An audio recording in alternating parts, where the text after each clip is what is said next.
I need the right hook. I need the right hook. That's all. You need a hook. A hook, a hook, a hook. Need is a hook. Get your questions answered by Deb and Jen. Deb and Jen are at it again. All right, so welcome to this week's Deb and Jen show. So glad you're all here, whether you're watching live with us or on our YouTube channel. Great to see you. Woohoo! It is the day after Valentine's Day, so I thought, why not wear my heart shirt? And Jen's got on her red shirt. So still celebrating. I mean, some people say that Valentine's Day should be every day, but I don't know. Differing opinions on that one, but it was also Jen's birthday yesterday. Woohoo! That'd be a lot of birthday presents for me. Everyday presents.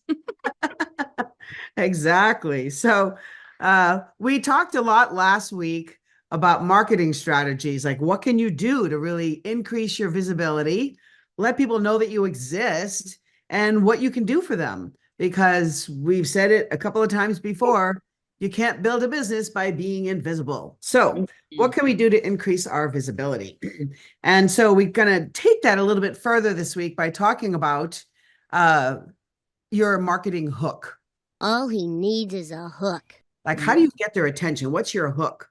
And when we say hook, we mean, okay, what gets them to stop what they're doing and listen to you if you're speaking, or to stop scrolling and pay attention to what you're writing, whether it's on screen or social media. So usually that begins with the hook. Larry stopped dead in his tracks. I thought it would be fun, Jen. Did you watch the Super Bowl? The commercials? I watched part of the third quarter, the fourth quarter, and what I hear is that it didn't really get interesting till overtime anyway. So no, it yes, didn't. It didn't. No, it was. Everyone thought it was such an engaging game. It was okay. I've seen better. But what I really wanted to bring in this year were the Super Bowl commercials, because normally some people watch the Super Bowl just for the commercials because they're funny, they're creative. They really hone in on the product or what it can do for you. They're memorable. And this year, I even posted on my own Facebook page, I thought they were pretty flat. Doesn't that just suck? There were some commercials where, it's $7 million for 30 seconds. Seriously. Yeah, $7 million. Okay. I'm from the 80s, so I'm like, I saw quite a few of them actually, like at least for the part that I did watch. And because I'm from the 80s or maybe 70s, I'm like, someone paid $1 million for that? $1 million. But I had no idea it was up to $7 million. Yeah. Open the safe. And so here you go, spending $7 million. And at the end of the commercial, you're scratching your head going, what was that about? I don't get it at all. Yeah. And I would look at my husband and we go, did you get what that was about? I have no idea. No. $7 million down the drain. Oh, easy come, easy go. All right. Obviously, none of us are spending $7 million for 30-second commercials, but we are putting time and effort into posting, into speaking, maybe on a podcast, maybe speaking on a stage, or maybe writing something for posting. Through interpretive dance. So how do you have an effective hook that has them leaning in, that has them stopping, going, wait, this is something that interests me, that leads them all the way through to the end where they actually say, I got to learn more about this, or that's it. I'm going to buy a bag of Doritos. I need some chips, need some chips. I mean, those Doritos commercials in the old days were so compelling. So that's what we're talking about today. How can you create a top-notch, Super Bowl worthy ad or post that has people leaning in? So Jen, it's about the hook. Do you want to say more about the hook, or give some of your tips that you have about creating a strong hook? Yeah, I would like to say the number one mistake, and we can build on that. Number one mistake I see when people write hooks, you could also substitute the word headline potentially, right? Like, what's the first thing that comes out of your mouth, or what's the first thing that they'll read on the page? So when it comes to a great hook, one of the biggest mistakes that I see people make, and they do it over and over and over and over again, even when they know better, it's kind of human nature, is they lead with their stuff. They talk, it's kind of bland, and they're like, hey, here's my stuff. There's a lot to cover. Like, I help people get rid of headaches. Okay. Like you always say, nobody cares like that you're a chiropractor that gets rid of headaches. Like, you got to have something really specific, and you can take that hook and make it more specific to them, asking them a question. We'll talk about the solutions in a minute.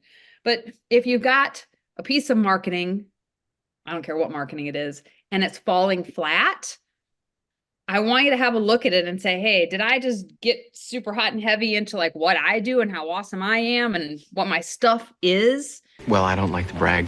Before the problem is established, before something interesting is said, before something curiosity provoking is said.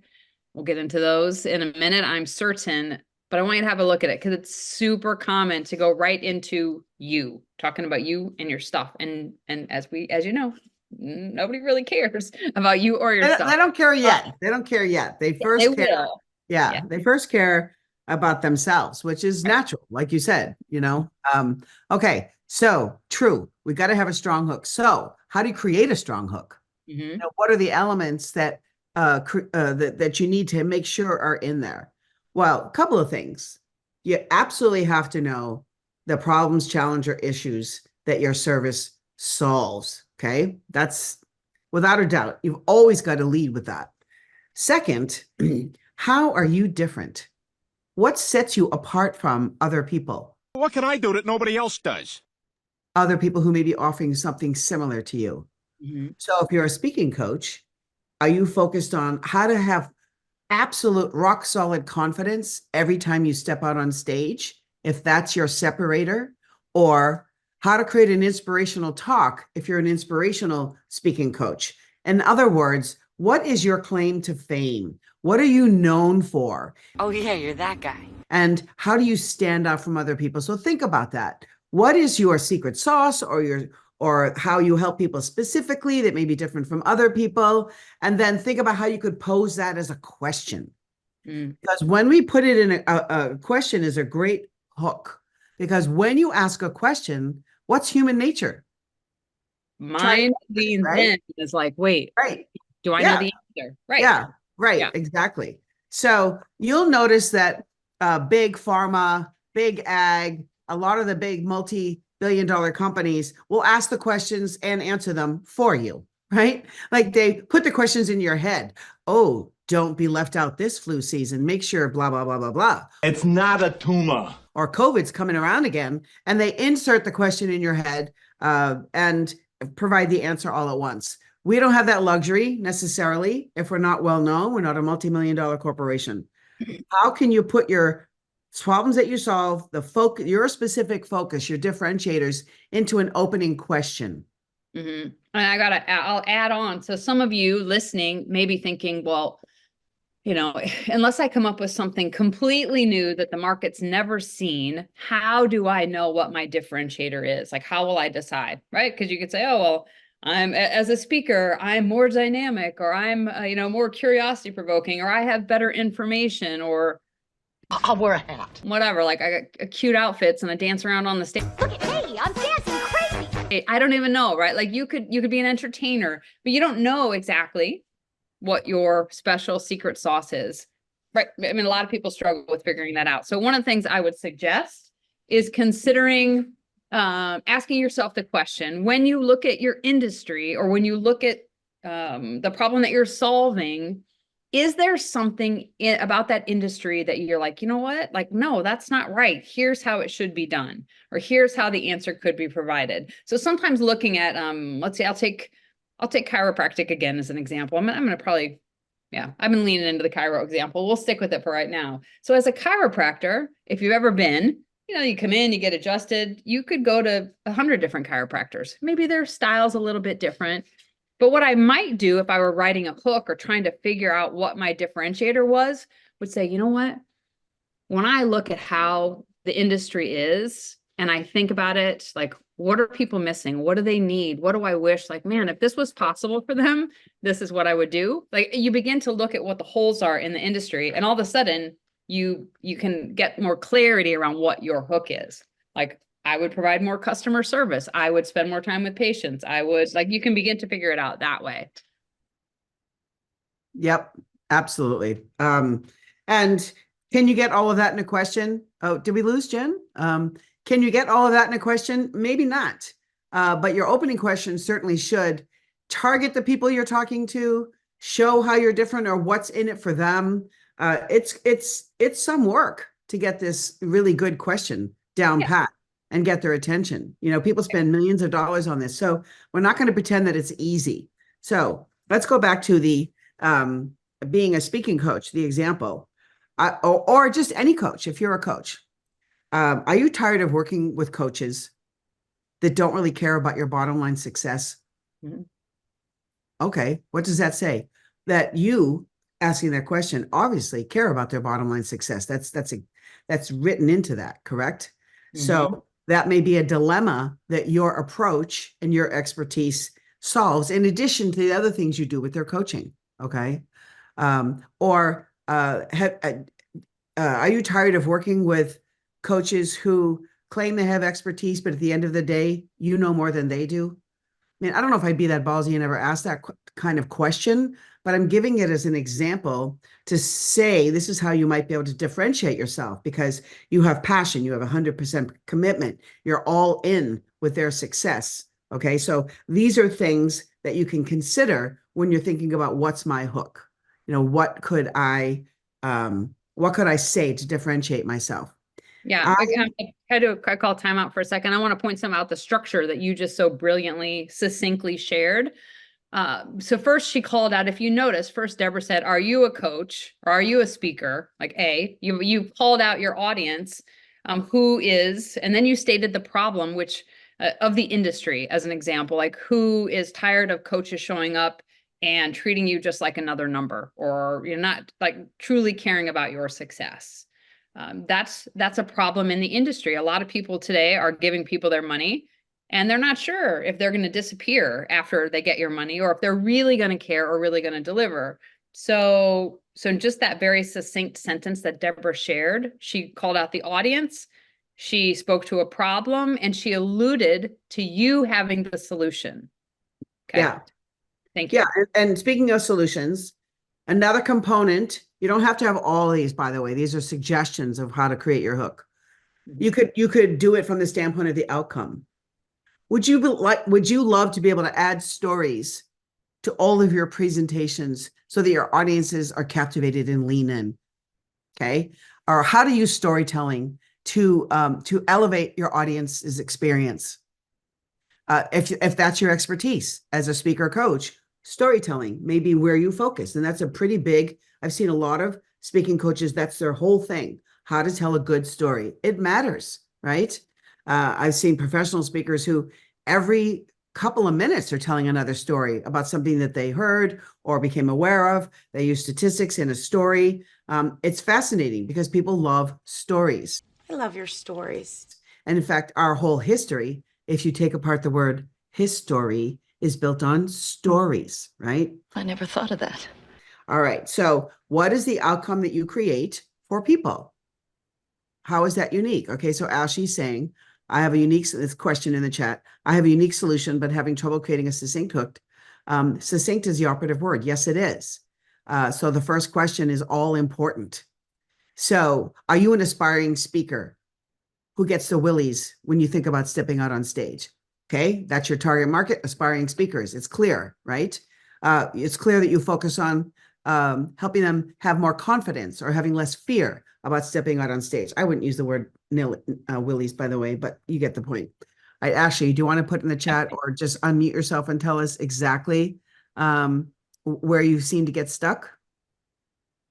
Or maybe tell us your hook, because I kind of know. Ashley's actually, gosh, I work with Ashley. Okay, cool. Okay, so I serve families who have children with ADHD or behavior challenges. And my hook or my unique solution is we provide comprehensive physical and mental health care. Now, even just saying the families I serve seems like a long-winded thing. Families, blah, blah, blah, blah, blah. So once I get past that, it's already too many words, I think. Okay, it is way too many. Okay, and it also doesn't. It's like I'm trying to think of another example, but in the essence of time, I'm just going to say it's not really visceral. All right, because it's not visceral, it doesn't get me to stop. It's informational. So yes, that's the difference too. So I've suggested something along these lines to you before, which is, are you tired of medicating your child and Mhm. seeing little or no change in their behavior? Yeah, That's I mean, that's yeah, going to show that's some visceral, right? So Yes. right. or I love that. yeah, and that's a hook, right? Because you could add the word ADHD, or are you tired of medicating your ADHD child, seeing little to no improvement? Mhm. You I know, love it's less yeah, informative. It is more visceral, more emotional. And I like to do, I call it the coffee shop test, Miss Ashley, Dr. Ashley. I do the coffee shop test where I say, if someone is at a coffee shop and there's that giant billboard, this is old school too, but it still happens.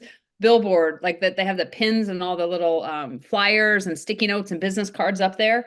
And it's busy, right? You don't know. Sometimes you're standing and you're looking, but if your hook is so provocative, so enticing, so specific and visceral for your client, what I want to have happen to test a good hook is that they're looking at this board, they see this sign, and they instantly are like, that's for me. Oh my gosh, how did she know that I was sick of medicating my child? It makes me sick to my stomach to think that I'm continuing to give my kid drugs. I have to call her. Have right, to call her. right, Absolutely. Not just, oh, that's really nice. Wow, that's interesting. That's what I call the head fake, right? Like, oh yeah, that's really interesting. Maybe. Like you want it to be a punch in the gut, or I like to call a salty knife. Like, oh, I have to do that. yeah, Yep. Visceral. yep, So important. yep. You know, I'm from Boston, and one of the words that they use in Boston a lot is wicked. That's wicked cool. Okay. So Geico, you know, who has the ads with the little lizard guy? Well, it's a lizard. What is it? Gecko. He's a gecko. He's Geico a gecko. Thank you. Yeah. That's why it's Geico Gecko. You got Duh. it.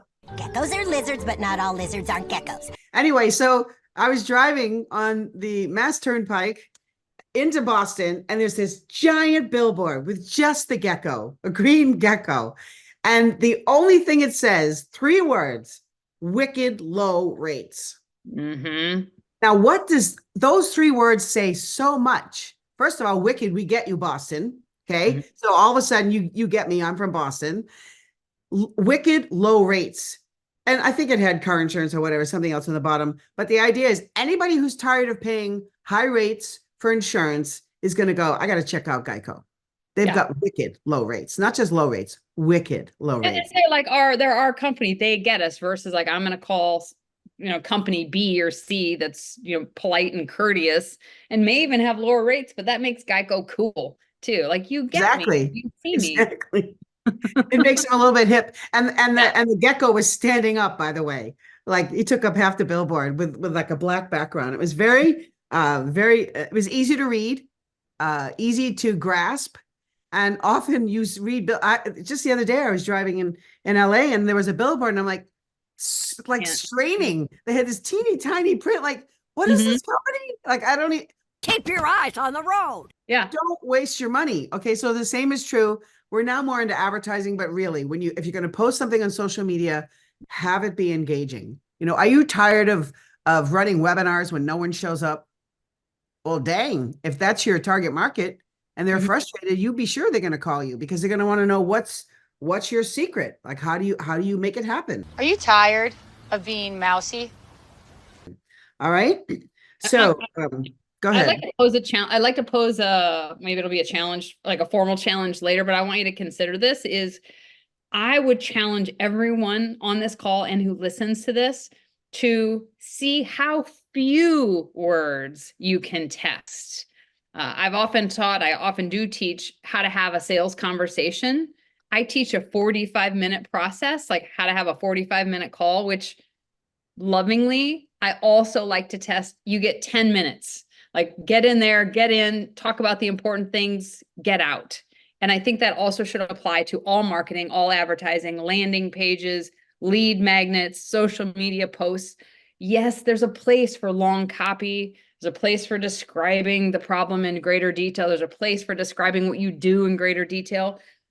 And that's what most people do. I want to challenge you to test getting down to brass tacks and saying, you get 1 to 3 sentences as an example. What can you do with it? And that's a great container to try to mine your true value and what your true hook is versus getting lost in the diatribe or the monologue about you and your stuff. Yep, totally. And you mentioned something about testing, which is very important. Come up with 3 or 4 or 5 different versions, right? It's not easy, but if you really dig into this, you'll start to get some momentum here.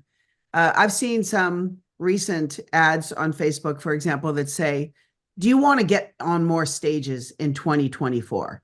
Mm-hmm. What's the implication? Well, they're talking to people who are not on enough stages or who want to get on more stages, right? So that's apparently clear. And it implies that they can help you get on more stages just by the fact that they asked that question.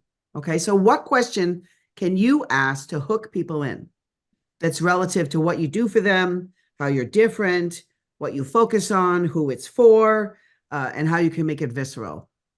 Yeah, it's good. And I'm looking at Dr. Ashley. She posted an image in the chat. I'm not going to share my screen if you want to. It just says, basically, Dr. Ashley, the image you posted was tired of medicating your ADHD child and not seeing results. Yep, that's great. I would like a sad child. Honestly, I don't know how you feel about it, Deborah, but that kid. Oh, I didn't even notice the picture. Yeah, yeah. He's quite pleasant. He's like, yeah, I mean, I get it. I want to stay with the pain. Yep. Until they're engaged. So Yep. Again, remember, I always say the solution doesn't make any sense. It has no visceral or emotional impact, the solution, until the problem has been agreed upon. Like, you get me, you understand that I literally am nauseated by the fact that every morning for breakfast and every night before bed, I put medicine or drugs in my child and I don't see anything differently. And I'm wondering, am I just creating an addiction? Or I'm tired of seeing my kid comatose. Yeah. Yeah. So stay with the pain until absolutely. Coach Deborah's talked about this on some of the other calls as well, where I forgot what the example was. She was talking about how some of the ads, they just show you an image, right? Like we were talking about, for whatever reason, what is the blue pill, the ED pill? Viagra. Is that the blue one, the purple one? I don't know what color it is anymore. The point is where they show the couple sitting in the bathtub on the beach. What does that have to do with anything, right? Like, if you just saw that image outside of all their branding, you wouldn't know what the heck they were talking about, but they give you an image. And if you don't have a multi-million-dollar budget to market, I want you to stay in the pain longer. I want you to give them an image that takes them down the life that they're actually living right now. And what that does for them is they say, you get me. Oh my gosh, this ad is for me. This marketing is for me. They understand what I'm going through right now. Once you get their attention, you can begin like future visioning how great their life's going to be afterwards. But I believe if you do that too fast, it's like marriage before dating. It's like moving too hot and heavy into like, guess what? You have this problem, I can solve it. Like, our kids are going to be so cute together, right? Like, no, like, slow down. Moving a little fast, aren't you? And allow them to know that you understand what their problem is. That will make it visceral. Yeah. And there's another thing that's so good. And there's another thing that it does too, which it keeps the problem up at the surface.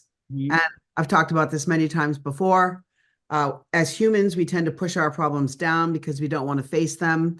We want to put them to the side. We'll deal with them later. But when you have the sad child there, the child humped over, it reminds them that this needs action now. Yeah. You don't want to continue to see. This kid looks like he just completed the 1,200 piece Lego set. Right. Yeah. Right?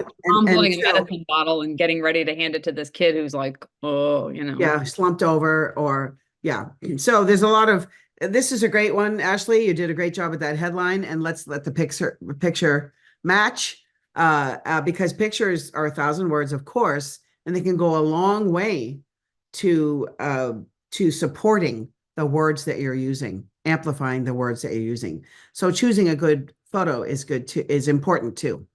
I might consider testing a photo of just the mother. I might even take the kid out and test a photo of a mother looking sad, distraught, and holding a pill bottle, potentially, because it already says ADHD kid. I would because the mother's the one who's going to choose if she's going to buy your stuff or not, right? She's going to work with you and get the transformation. I think it would be worth, I know we talk about the kids and the impact of ADHD and meds and all the multifaceted ways there are to help them. but the mother's pain about what's happening for her child is where she's at the first step in your funnel. So I would consider testing that as well. An image of the mother with the medication, thinking, can't believe I have to do this again. So that's another thing on our list. I'm keeping a list of all of the little tips here, is that if Nice. you're going to use photos or pictures, make sure that they amplify what you're saying. They got to be in sync with the message that you're conveying. In this case, every mother's tired of medicating their child and not seeing the results that they want. So you're tapping into those people. Are you tapping into the people who don't care? No, you're not. You're tapping into the people that do care. And that's your ideal audience. Now, might you also get some people to finally start caring? Yeah, you might along the way as you educate your audience and they start to follow you. Sure. But when you're looking at a hook, you're looking at the audience, a part of your target audience that's ready to take action. And if you can get them more ready to take action with your hook, all the better. So just remember that you're not trying to dig up ideal clients. You're looking for the intersection of people who are tired of paying high rates for auto insurance. So they're going to look at wicked low rates, right? Who are they after? They're not after the people who are okay with paying high auto rates. They're after the people who are tired of paying high auto insurance rates, right? So you think about you and your offer, and what are they tired of? Tired of dating and not meeting the woman of your dreams? Yeah, I am actually. That may be responsive. They're ready to do something new. They're ready to explore possibilities because it's just too much already. Like they're exasperated. They're fed up. They're challenged. Whatever it is. So you're speaking to that pain to keep it at the surface. People don't buy, people don't buy generally when the weather is fine.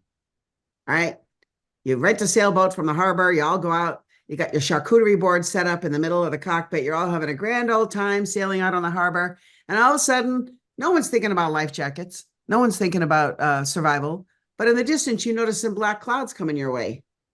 And it gets closer and closer. It's a squall. It starts pouring rain.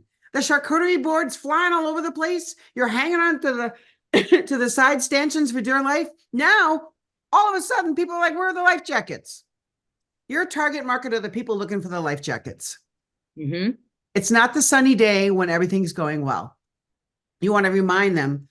I got so excited about that. No worries. So yeah, you want to remind them of the storm that they're in because they are in a storm. You want to remind them. Go ahead, Jen. And you'll get a few people. You'll get a few people that might want to get life jackets before a storm. You got those people that think ahead that way. You'll get some. But unless you are Budweiser or Doritos, etc., there's no point. You don't have the money or the time or the branding or the team to try to reach everyone. So reach the people who they already know they have a problem. They're already looking for a solution. They probably have already paid for some things that haven't worked. So they've been willing to take out their wallet, take out their credit card and invest. They just haven't found the right solution for them. And so your marketing is not, listen to this, it is not designed to just tell people what you do. You don't market so that you could just get a chance to tell them about your stuff. The intention of your marketing is to get the attention of the right people. So if you imagine a rock concert, right? There's like explosions going off and there's smoke and people have beach balls they're popping around in this massive audience of people out there listening to this rock concert. You're the person on stage. And what you need to be able to do is know what to say, what hook to share to get the right people to instantly raise their hand and say, whoa, they're talking to me. Are you talking to me? That's the goal. If the person has to go, oh, I don't know. I mean, I guess I'm an enlightened solopreneur female mother. I guess am I enlightened? I think I'm enlightened. You lost them. So it's got to be crystal clear. And reminder, the best copywriting on the planet enters the story going on in your prospect's mind in their own words. So it's not like, would you enjoy a savory cocktail this evening? Like no one's thinking, I really wish I could enjoy a savory cocktail this evening. You have a way with words. Right? They're thinking like, you want to have an awesome party and entertain all your friends? Yeah, I want that. Okay, great. Here's like, the 5 easiest cocktails you can make with 3 ingredients. Fantastic. So use the words and the language going on in your prospect's mind. I'd like to say one other thing, and I know we're almost out of time, Deborah, but looking at Ashley's find answers here afterwards, and I don't know if you want to show this or we want to do it offline, we can do that as well, but I would change the tagline. So that just to give everyone I'm reading it because you can't see it. Tired of medicating your ADHD child and not seeing results? Find answers here. The 3 essential qualities your pediatric team must have to help your child's ADHD or behavior challenges. I think it's good, but that's where entering the story going on in your prospect's mind comes in. I would argue that a parent who's tired of medicating their child, the next thing they're thinking is, man, I wish I knew what the essential qualities were of my pediatric team. They're not thinking that. So I would consider changing that tagline up to be something even more visceral. How to Deborah? get the help your child really needs, or something shorter. All right, we are out of time. So I do want to do a quick recap of the elements that that can contribute to a good hook. And as I said before, you don't have to have all of them, but here are some possibilities for creating your hook. What are the problems that you solve that people are struggling with?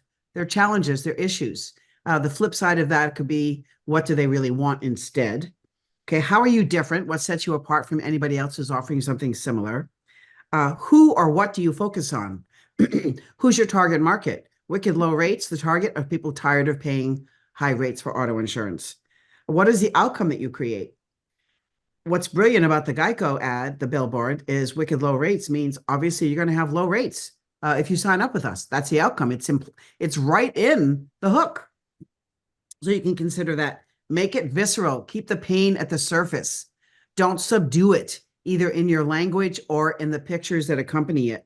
Make sure your photos and pics or videos, depending on what you're using, match the pain, the suffering, the challenge that they're having. Or if you're going the other route, want to get on more stages this year, the picture should be somebody speaking in front of a large audience, that's where they want to go. A couple of ways you can do this. You can mix and match, but hopefully this is helpful to you guys to add, look at these elements as elements of a powerful hook, because as we started at the beginning, your hook is meant to have them stop scrolling if they're online, or to stop, lean in and listen to you more when they hear you speaking, either on stage or at a networking event or anywhere. Okay. Any final thought there, Jen? I just say test. We're going to run some tests. The faster you test, the faster you're going to get results. And what I mean by test is put it out there, test it. If it doesn't work, if it doesn't produce the outcome you expect, maybe you need to test it longer, test it more. But the more you can put your content out and see what happens, see if people like it, see if people call, see if people book. If they don't start over and just ditch it all and start from a blank piece of paper. Take what you've got and iterate using these principles, because you can sit behind your computer, you can think about it, you can tweak and change the words, but honestly, you're just guessing. What matters is what the market responds to. So you want to test something longer, long copy, go for it. But I'm also going to tell you, test short copy, get it out. Conversation starters online. We can talk about social media marketing more, perhaps in another show, but test. Don't keep starting over. It's like if you want to make chocolate chip cookies and they don't turn out the first time, you just throw the whole recipe out and try something else. I threw it away. No, tweak it, test it, see what happens, see what produces the outcome. So please remember that, because I see too many entrepreneurs that keep starting over. We'll start from scratch. And a year later, they're kind of in the same spot, or 3 months or 6 months or 10 years, who knows, right? They're kind of in the same spot of testing new things all the time. Stay with it, figure it out. And then secondarily, if you're trying to get a hook or you're trying to grow your audience, please look at the value that comes from just asking your people. If you've got some clients, you've ever had clients, somebody who could be a client, don't reach out to them to try to sell them something. Just literally quiz them. We can talk about that in another show too. Would you have a conversation with me? I'm just trying to learn more about what the problems really are. So we'll talk about that in a different show too, but let's take the shortcut. We don't need to spend 6 months trying to figure out a hook. You can, and I've done it, so there's no shame in it, but let's take the shortcut and just go after it. Yeah. Thank you. Excellent. Okay. Well, that's a wrap for today. We so enjoyed having you with us, asking your questions. The more questions you ask, the more we can lean into what we know, and be also perfect in response to what's really up for you right now. All right. So we'll sign off for today. Hope to see you next week. Remember our four pillars that we talk about are marketing and sales, speaking and messaging, 4 really, really important aspects of business building. That's all for today, guys. See you later. Bye. Yeah. Thanks.